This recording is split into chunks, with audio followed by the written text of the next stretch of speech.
Hello, fellow diamond painting addicts, and welcome back to Diamond Painting Anonymous. I'm Daphne, and I'm here today for this week's WIP and Chat. If you're new here, welcome. If you're not new here, welcome back. WIP, W-I-P, stands for Work in Progress, and this is mine. You are welcome and encouraged to go grab whatever you are working on and work alongside while I chat, or alternatively, you can treat this as a podcast and just listen while I chat.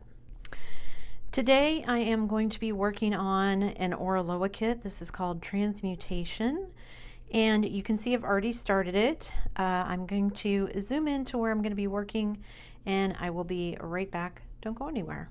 All right, I've got my timer started. I've got some drills ready to go here.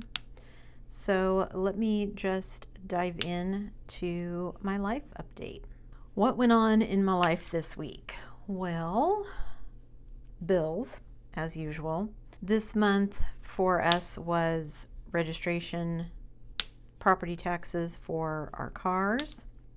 So we had to pay for my husband's vehicle. I usually do it online, but I left it too late and I wasn't sure it would get mailed to us by the end of the month. So I sent my husband in to do it in person. He had to make more than one trip, because the first time he went, the computers were down.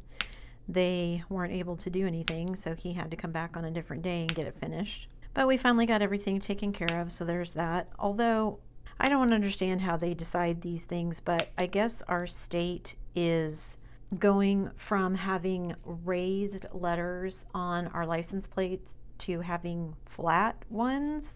I don't know why that makes a difference. So we're having to get new license plates. So I also think they are changing them because the way our state works, you get 3 letters or 3 numbers and then 3 letters, and that's your license tag number. But they're going to 4 letters and 3 numbers. So I don't know if they finally ran out of the 3 and 3 combination, and that's why they're adding in the 4th number. But not everybody has them, so I don't quite understand what they're doing. Not that it matters. They said we're getting a new plate, so we're getting a new plate. And while hubby was there, he asked them about getting our driving records. I think I mentioned before that we know somebody that works in an insurance company in Canada, and they had advised us to get our driving records and our house insurance records so that we could show that we were safe drivers, hadn't had accidents, hadn't had claims on our house, that kind of stuff. Because of course nobody wants to sell you insurance that you're actually going to use. That seems insane to me, but anyway, I wanted to know what the time frame was, because hubby's like, well, we'll just get them now, and I'm like, but what if there's a time limit and by the time we sell the house and move, they're considered old, and then we're already in Canada? How easy would it be to get it once we're in Canada? Well, when he was in paying for the tags, he asked, and they're like, oh yeah, just stop by and we can print one out for you. But the insurance person said, well, it's better if it's within the last 30 days. So if it's over 30 days, it's not a huge deal, but it's just better. We can get, I guess, a better rate or something if it's within the last 30 days. So I'm glad we asked, because we have no idea how long it will take the house to sell, and I would hate to do it now and then the house doesn't sell for 6 months or something, and then we have to go get everything again, because you do have to pay for it. And he's like, well, we can just get it now, and then if we need to get it in a later, we can. And I'm like, but I don't understand why pay for it twice. I think sometimes he just wants to get it off his to-do list, and he knows it's something we need to do, so he wanted to get it done. But it doesn't make sense to me to do it now, and then we just have to do it again in 3 months if the house hasn't sold. You know what I mean? Anyway, we did figure out that we could get them, so it's all good. Although I think we all have to go down there. Like, my husband can't request mine, I can't request my son's, so we're all going to have to go down there to get it done, which is fine, but just another one of those steps we have to take that we need to remember we have to take. It's interesting to me as we go through this whole process of how many things you don't really think about when you grow up living someplace, you know what I mean? I've lived here my whole life, and so this is just how I know it's done here. And I know other states do it differently, but I've never lived in another state. Obviously, different countries have different rules, so it'll be really interesting to see what other things crop up that we haven't even considered, I'm sure. So still things like that going on. We spent a bit of time this week doing medical things.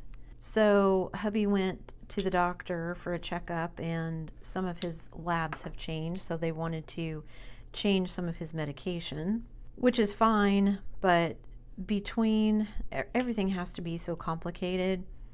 Between trying to get the doctor and the doctor's nurse on the same page, and there was some confusion about what exactly it was he needed, and then trying to get the insurance and the pharmacy to understand what they wanted to do and what supplies my husband needed and all that kind of stuff. I think they played phone tag for 3 or 4 days before they finally got it all straightened out. So it is all straightened out now, but it was like, do any of these people actually talk to each other? And who gets to make the decision, right? The doctor wants to change his medication, but then you have to go through the insurance, because somebody at the insurance, who may or may not have a medical degree, may get to decide how things go, which is nuts. But they did get it all straightened out, so it's all good. And then I have a little bit of an issue going on. I woke up, I think Thursday. I had a sore spot on my cheek. It almost feels like someone hit me, but I don't have a bruise. I don't remember running into anything. So I had that pain for a couple of days, and then Thursday when I woke up, my face looked slightly swollen to me. My husband said he didn't think it was swollen, but not a lot, but a little. And I noticed I had some swelling on one of my gums, and I thought, oh no, am I getting an abscess? So after talking with my husband, because he's had a couple of them, nothing really hurt except the place on my cheek. None of my teeth were sore. The swollen spot on my gum was not sore. But after talking to my husband, he didn't have any pain with his either. And so I was like, okay, well, let me call the dentist. So I call the dentist. I think I have this. Let me come in. They look at it. She doesn't think that my gum is swollen. She thinks that's always been there. And I'm like, I think I would remember if that had been there, and I don't remember it, but it doesn't hurt. So she took a bunch of x-rays and told me that she thought I had like a blocked salivary gland or something, or maybe something had gotten underneath the gum to kind of irritate it, but it's not red, it's just swollen and it doesn't hurt. So I don't know what's going on. So I said, well, my cheek hurts, which was the other thing. That's one of the reasons I came in. And she says, well, you might have something sinus going on. So I guess wait a couple of days. Well, it was already Thursday, so I didn't want to wait until the weekend and wait for it to get really, really bad. So we ended up going to our local immediate care clinic and go in and tell them, here's what's going on. I've got this pain in my face.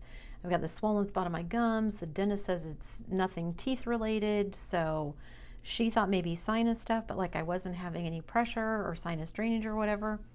So the doctor looks me over and she looks at my ears and goes, oh, and I'm like, oh, do I have like an ear infection or something? No, one of my ears was just full of earwax. So she had a nurse come in and do the lavage thing to get all the wax out of my ears, which my right ear was full of wax, but that's such a weird sensation to have water pumped into your ear canal. She cleaned out both of my ears, but my left ear felt and sounded like I was underwater. Like there was still water in my ear and I couldn't get it to come out. Like I'm laying on the couch on that side trying to get the water to drain out and nothing. Drove me crazy. We were at the doctor's at like 2 o'clock. It was like 9 o'clock that night. I'm getting ready for bed. Hubby's in the shower. I lay down kind of at a weird angle because I'm reading, waiting for hubby to get out of the shower, and all of a sudden just like I could feel the water running out of my ear. It felt like so much water. I was like looking at my pillow going, did I get water on the pillow? No, it wasn't nearly as much water as I thought. It just feels like that, but Oh, it was driving me crazy all day because that every time, like I'm turning my head to the other side to hear out of the good ear because that ear felt like it was still underwater. Crazy. So they cleaned out all my ears, and then she did say that I had some nasal congestion, but she didn't see any ear infections. And she said the only way to know for sure, especially with the pain on my cheek, is for them to take an x-ray. And apparently it's too expensive to give everybody an x-ray just to see if you have a sinus infection. They'd rather just give you antibiotics and see if that clears it up because that's cheaper. So I'm like, okay. And because I told her that I felt like my face was a little swollen, she also gave me some steroids. So now I'm on antibiotics and steroids to see if that helps whatever it is. And I said, well, what if this doesn't work? And she's like, well, then you come back and we try something else.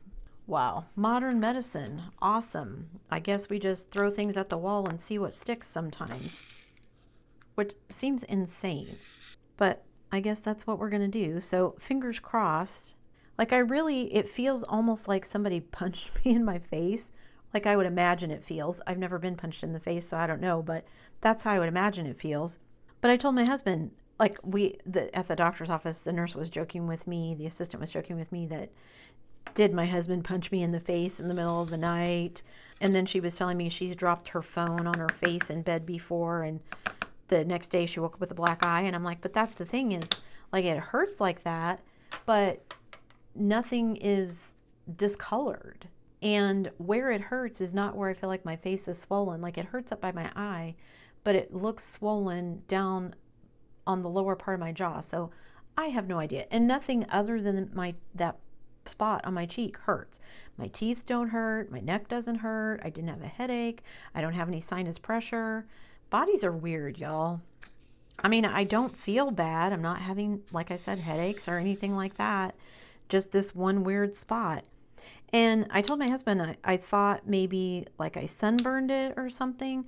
Like, sometimes you get a deep sunburn and it takes a couple of days for it to show up. But the top layer of skin is not even red. So I feel like that can't be it. But you would think if I had run into something enough to make it hurt like that, it would either leave a mark or I'd remember doing it. Although that night after seeing the doctor, I don't know what I was doing in my sleep, but I woke up because I had my arm over my head and somehow my arm slipped and I just hit myself right in that sore spot on my cheek. And it hurt bad enough that it woke me up. I'm like, am I doing this to myself in my sleep? Am I punching people in my sleep and it's somehow ending up being, I'm doing it to myself? I flash back on that show, Mad About You, dating myself here, but Helen Hunt played the wife and Paul, somebody whose name I can never remember, played the husband. And he was having all of this trouble sleeping. He kept waking up with these weird bruises. And he's like, I don't understand what's going on. I don't remember falling down. He was always tired. So they're like, well, we need to do a sleep study. So they do this sleep study. He's sleeping like a baby. He's all snuggled up with this big, like, life-size teddy bear they've given him. And they're like, yeah, we just don't understand. It seems like everything is fine. So they send him back home. And it starts happening again. And they're like, well, let's have your wife come in and do a sleep study because maybe something with her sleep is what's causing your sleep issues. And he's like, okay. So she comes in and put her in the same bed, same setup. They're doing this sleep study. She's sleeping fine. And then all of a sudden in the middle of the night, she just starts punching this teddy bear, fighting with it and everything. And they're like, oh, that's what's wrong. But it was just hilarious. It was such a hilarious scene. Anyway, I was flashing back on that. I was telling my husband about that. Maybe it's you beating me up in my sleep and I just don't realize it. But still, like I said, you'd think that would be something that I would remember if I had run into something or whatnot. So crossing my fingers that the steroids and antibiotics work and nothing else strange is going on. I actually ended up putting an ice pack on it for the last day or so. Just I would put it on for 20 minutes or so while I was sitting there watching TV, and it seemed to help. So I still feel like my face is a little bit swollen, but I'm only a day or so into the antibiotics, so we'll see. In other news, we are still sorting, packing, all that good stuff. But some good news. My brother may have finally sold my dad's old car, which means it will get to leave our garage. I'm really hoping that it all works out. The guy that wants to buy it he runs like a car museum, and he's fixed up other cars, similar cars, and it would be in a museum for people to look at, which I think would be an amazing kind of second life for the car since my dad is no longer around. My brother has some paperwork to do.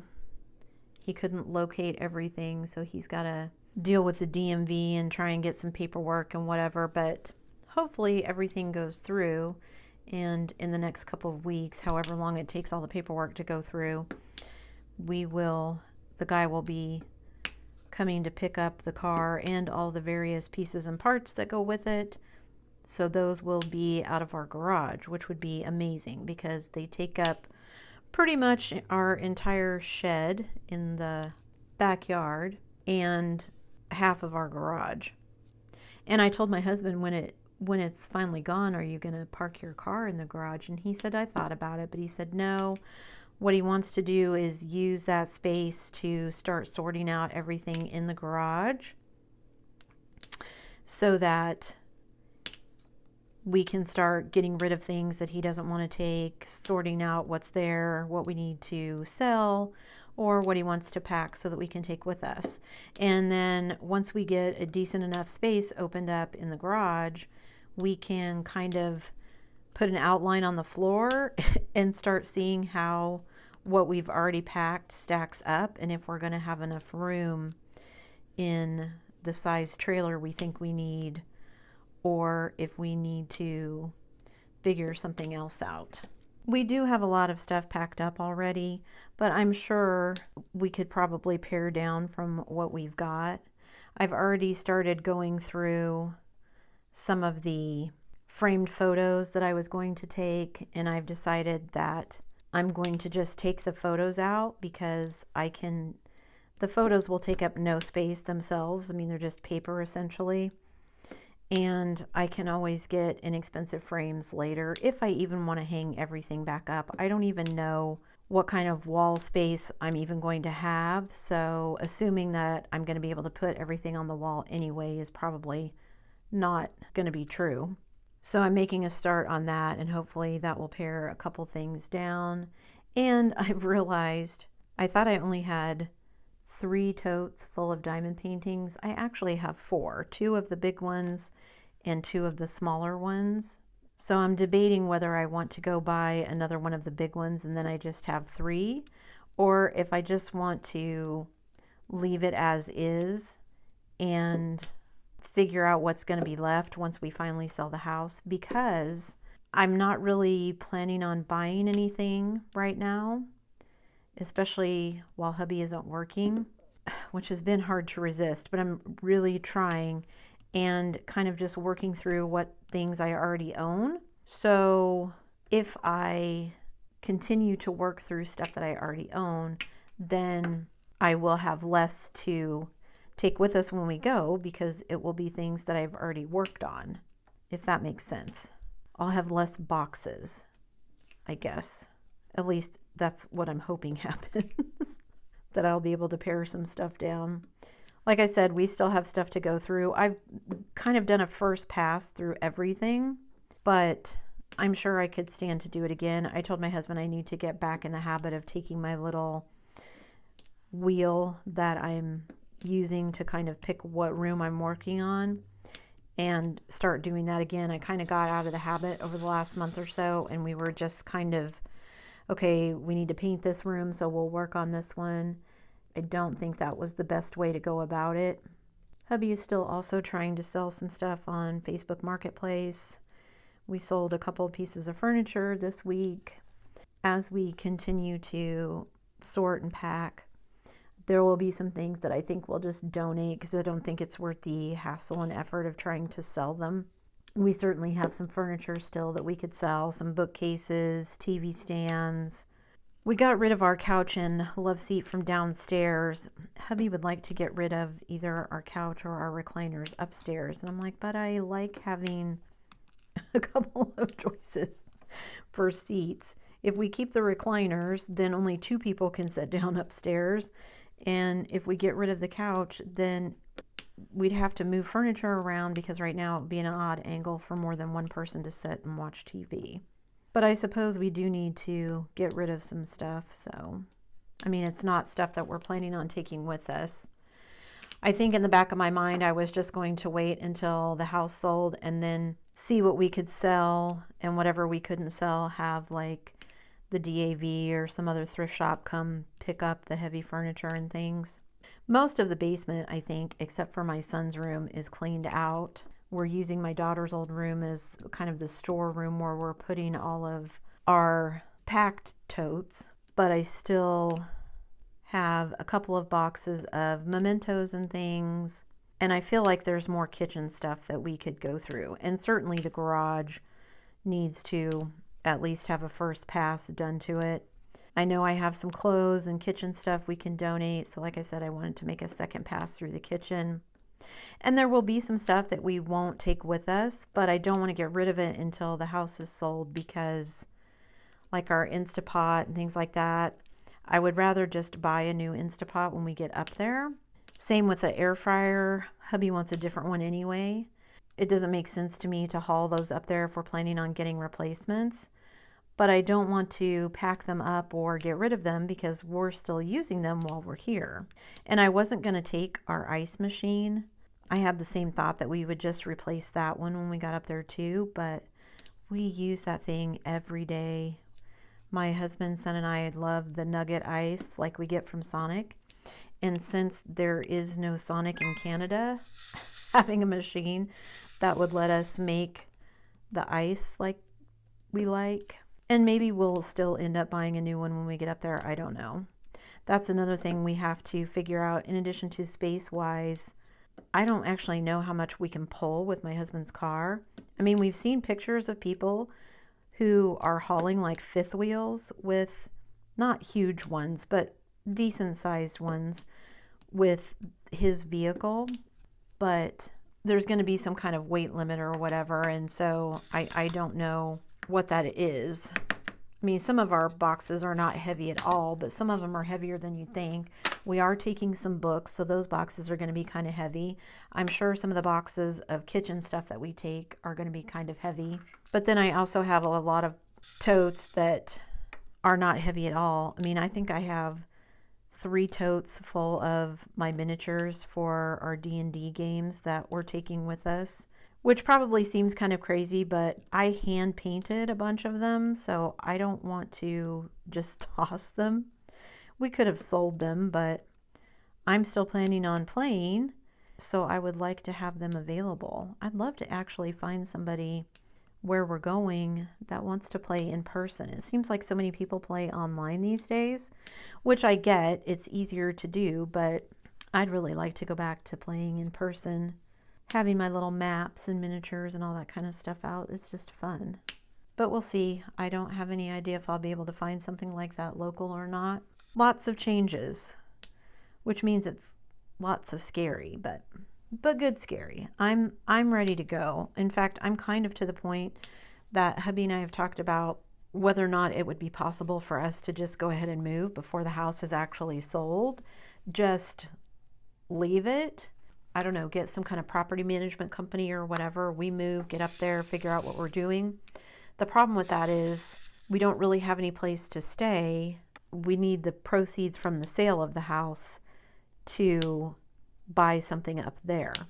And I don't really want to be in like a really short-term rental or have to waste money on a hotel while we wait for the house to sell. And we could stay with his mom, but his mom owns a cat, which I am allergic to. His brother, who also lives there, has a very large Saint Bernard who sheds everywhere. And while I'm not as allergic to dogs as I am to cats, excessive fur does get to me. And I don't think having 6 people living in one house with one bathroom is probably going to be a great situation. We could do it in a pinch if we had to, but without knowing how long it's going to take before the house sells, I feel like that would be too much upset for his mom to have that many people in the house. What would we do with all of our stuff, especially if we rent a trailer rather than buy one? We would have to find some place to empty out the trailer if it was a rental so that we could turn it back in. And what do we do with everything? Just leave it set in the trailer? I mean, we could, but you don't know what the weather is going to be like. And like right now, I'm leaving stuff that is packed in the totes in the basement because, especially like diamond paintings and even some of my mementos and things, I don't want them out in the garage where it's out in this extreme heat. It's supposed to be super hot this week. We're talking triple digits for most of the week. And while that's not unusual for us in this area in July and August, a week at 105 plus does not sound appealing and is not. I don't want to leave all of our stuff out in an air-conditioned garage when it's going to be that hot.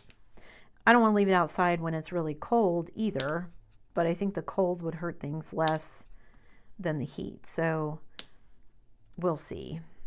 Just crossing my fingers that the house sells quickly. That's what I want. I know you can never tell how these things are going to go, but we'll just cross our fingers and hope for the best. So I think that's everything that I wanted to tell you guys about my life update. So moving on to my diamond painting update. What is going on in my diamond painting world? I guess, again, just kind of more same old, same old. I'm working away on diamond painting kits, finishing kits, opening them, working on them. Just that kind of cycle, I guess. I feel like that's kind of all I've been doing, but I think that's because I'm really making a concerted effort not to buy anything else. So typically I would purchase a kit or a couple of kits. I'm really trying to resist that because I've seen a couple of people who are having Christmas and July sales and I'm super tempted. Buy one, get one 50% off. It's a pretty decent sale for some of these places. But I'm trying really, really hard, like I said, not to spend any money while hubby isn't working. I haven't really seen any new releases that I just had to have. So I've been resisting those as well, which means I'm just kind of working through stuff that I already own. And not that that's bad, just it's different, I guess, because like I said, typically I would have had a video about some kind of pin haul that I bought or pins and trays that I'd bought and tried or just some new stuff that I had found. I'm not doing that because I'm not buying anything new, which seems kind of sad to realize that has it really been the last 3 years? I've just always continually been buying something, possibly.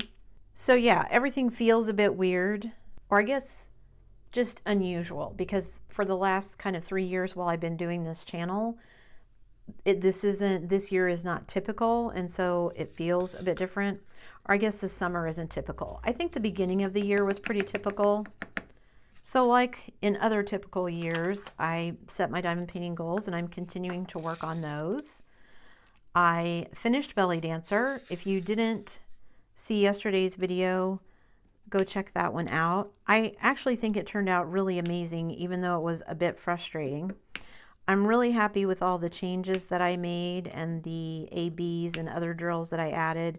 I added ABs, I added some pixie dust drills, I added some metallic drills, and I had a lot of fun kind of experimenting and figuring out what I wanted it to look like to kind of make it my own. I think it turned out really well. Like I said, it's very colorful and I enjoyed that. I did not enjoy running out of drills and I did not enjoy how trashy the drills were. It is an older kit, so I should have expected it, but I just think maybe it was because that one was after Jasper C. I didn't realize, I don't know, how trashy it could get, I guess. But the 310 was so bad that I ran out of 310. Not a huge amount, and I was able to scavenge some from another kit so that I could finish it, but yeah. So finished that. I'm working on this one. I'm hoping to finish this one before the end of the month. It's a smaller kit. This is only like a 40 by 50. So hopefully I can finish it before the end of the month, but I don't know. It's square, so it may take me longer than I think to get through it, but I'm going to give it the old college try. It has felt really good to finish some of my goals. I finished Belly Dancer. That was the last of my 5 oldest kits, so I finished that goal for the year, which feels amazing. But now I'm trying to decide what I want to do next. I've got my other goals that I still want to work on, obviously, and I will still be working on those. But now, because it felt so good to kind of clear those off the decks and get those 5 oldest kits done, do I immediately jump on my next 5 oldest? I've had some hesitation in thinking about it because 2 of my next 5 are Spanglers, and I think 4 of the next 5 are squares rather than rounds. I also want to work on my want series list, and there's a Spangler on that. So it's like, do I want to tackle those older Spanglers? Do I want to do the newer one? They're all squares. I can't decide what I want to do. And like I said, I'm kind of torn because I've enjoyed working on the older kits, but the fact that they're older means, like with Belly Dancer, sometimes the drills are trashy and gappy, or both, and that just makes the experience less enjoyable. Also, so many of my older kits seem to be squares. I don't know why that is. I don't know if I just had the kits that I like just turned out to be squares, but I do like to kind of alternate. It's not that I mind doing squares, but I do find them more difficult than rounds. So sometimes it's just nice to alternate, which is my preference, to work on a square and then work on a round. And I feel like I haven't really gotten to do that so far this year because I think I'm up to 19 finishes maybe, and of those I can really only think of 3 of them that were round. All the rest were squares. Jasper C was a round. Lady Luck was a round. The unicorn one I did for DP for Pets might have been a round, but I think the Basset Hound was a square. They might have both been rounds. I don't remember now. And my J-Wall was a round, but that one was so big and so much confetti that it felt mentally more like a square than a round, if that makes sense. So yeah, I'm kind of torn on what to do. Somebody suggested that I should get out my little decision wheel and put my kits on it and just let the wheel decide, and maybe I should. But like I said, I'm torn about it. Just felt so good to get those 5 oldest kits done and feel like they've been hanging around for 3 years and now they're finished. What would it feel like to finish up some more kits? At least work my way through.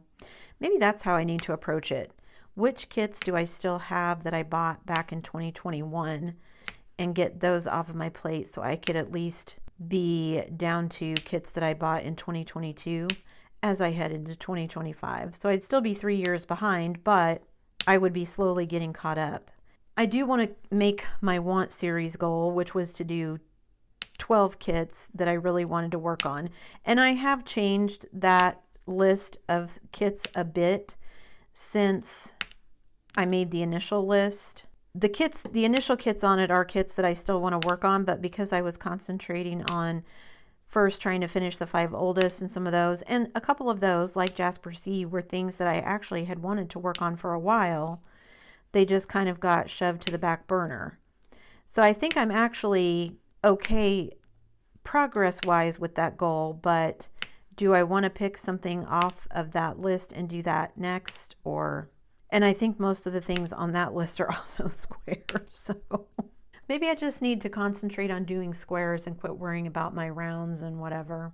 So I don't know if I'm going to, I feel like this one is going to be a little bit of a break for me. This one is only 40 by 50 compared to the 50 by 70s and larger that I've been working on. So this feels a bit more like a snack size than probably makes sense, but that's how it feels for me right now anyway. But I do have some smaller kits that I could get out that are 40 by 40, 40 by 50. Maybe I should concentrate and work on a couple of those. I thought I would feel more stressed about not finishing as many things. I knew I wouldn't finish as many things this year as I have in years past because I'm working on larger kits. But it actually, like I said, is feeling really good to kind of clear out my stash in a sense and finish off some of those kits that have been hanging around in my inventory forever. I also need to go through, I think, and double check some of them. I was actually looking at I keep a spreadsheet of all of my kits so that I know what I'm working on and that kind of thing. But I noticed that it said that Shaman was a round kit, and I would swear that one was square. But if it really is round, that might be a good one for me to do. It's kind of big, and I think it's going to be pretty confetti heavy, but if it was round, that would be okay. Mentally, I think I'm ready for that. I don't know if I'm ready for it mentally if it's another square. So we'll just have to see. Like, that's kind of where I'm at, I think, is I don't want to put myself in a position where I'm like burnt out on squares, because I do have a lot of them. And some of them are really amazing kits. So I don't want to burn myself out on squares and then get to a kit where I'm like, ugh, I just can't face this one right now. How do you guys decide when you kind of get stuck like this? Do you do the decision wheel thing? Do you just pick a kit based on squares versus rounds? Do you pick it based on size? How do you decide what to work on next? Or do you just work through everything chronologically, whatever the oldest one is? Does anybody do that? Like, you work from the back of your stash to the front, or do you just pick things that you're like, oh, I want to work on this one next? Or is it random? Inquiring minds. I did unbox also Kindred Spirits. That's the kit that I did the poll on, that I asked you guys what kit you thought I should work on next. I gave you 4 choices. That was the one that won. Close second was the little baker kit, which I still may do. I don't know if I'll get to that one before we move. It's quite large, but maybe. But I unboxed the Kindred Spirits one. I didn't realize the artist also does like coloring books. It's kind of like Zentangle meets art, which I'm a huge fan of Zentangle, so I really like a lot of her stuff. But most of the things that I've seen were only cats. So I didn't realize she has like, one of the coloring books was like clothing. She's done owls and some other things. There are a lot of cats, but she's done other things. But for I decided I wanted to make release papers to go with the kit like I did for this one. Like for this particular kit, the release papers, I just went out and found several pieces of artwork by the same artist, and then I just kind of chopped it up into pieces and then used that to make my cover sheets. So it's all kind of cohesive, because even though the art isn't exactly the same, it's the same artist, if that makes sense. So for Kindred Spirits, I went out and found a bunch of other cat art that the artist has done, and I made cover sheets out of that. I'll throw a picture up on the screen of the cover sheets. I think they turned out cute, and I have a lot of fun kind of customizing it when I'm doing a kit. Not something I could sell, obviously, because I'm not licensing these. I'm just making them for my own personal use, but it just is fun. I have a lot of fun making all the different cover sheets and printing them out and then using them on the kit. And I save them, so in the future, if I want to use them again, if I get a kit by the same artist, I can use them again, or I can just use them on any old kit. But yeah, I had a lot of fun making them. So that, and trying to keep up with my logbook. I was actually thinking I need to start looking at revamping my logbook for next year. I try to do a new version every year and incorporate new stuff that people are interested in. And then I'll do the same thing I always do, put it up on my shared files so that you guys can download it for free. I know a lot of people do digital, especially now that Diamond Art Club has their online version, and I know a lot of people use like the Gems Flow app to keep track of it and that kind of thing. And I have a spreadsheet where I keep track of stuff, but I like my analog pen, paper, marker logbook. I prefer analog when I'm journaling or anything like that. Typing is faster, but I just love my paper and pen. I'm one of those people that could spend hours in a office supply store just looking at all the pens and papers and office supplies. Even though I don't need them. I don't run an office. I don't have any need for a lot of that stuff. I have what I need, but I could probably spend more time in an office supply store than I could in a craft store. That's funny but true. My sister and I both love going to office supply stores and just kind of wandering around and looking at what they've got. I know I've got this flower here, but I think I'm getting into the cutoff where you guys can't see, so. All right, what else did I need to tell you? I think that's it. So maybe this is a good stopping point. Oof, I've been talking plenty long enough, I think. All right, so you can see I made some nice progress. This is a little section of flowers here, as you can see, and then I will have finished this first row, and then I can move on to the next one. Hopefully this one won't take me too long. Like I said, I'm really hoping to finish this one before the end of the month, and then I can move on to Kindred Spirits will be the next one, and then I haven't decided what will be after that. I don't know if I want to do another poll for the next one so soon after that one. I may just find something that kind of speaks to me, and then we'll go from there. I also had the thought, I have a mystery kit that I got when Diamond Art Club did their very first mystery box, where you got like 6 kits in a box. And I've hung on to it, but I know it's pretty big. But I'm kind of thinking maybe that would be fun to do, because also I haven't done this in a while, but when I very first started the channel, I would divide the sections up and number them randomly. So it would be like random. I wouldn't just work by row. It would be random sections.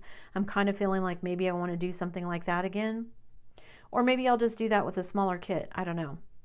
Don't forget to leave me a comment down below and let me know how you decide what the next thing that you're working on is. I'm especially interested to know if anybody works chronologically. Does anyone do that? I can't think of anyone that has said that they do that, but surely somebody does. I don't know. Anyway, I will stick a link to this kit down below. I believe it's still available. That's it for me today, guys. Thanks so much for sticking around through all the rambles to the end of the video. Before you leave, don't forget to do all the things. If you like this video, give it a thumbs up. Hit that subscribe button if you haven't already, and hit that bell notification icon so that you can be informed of future uploads. And as always, guys, thanks so much for watching.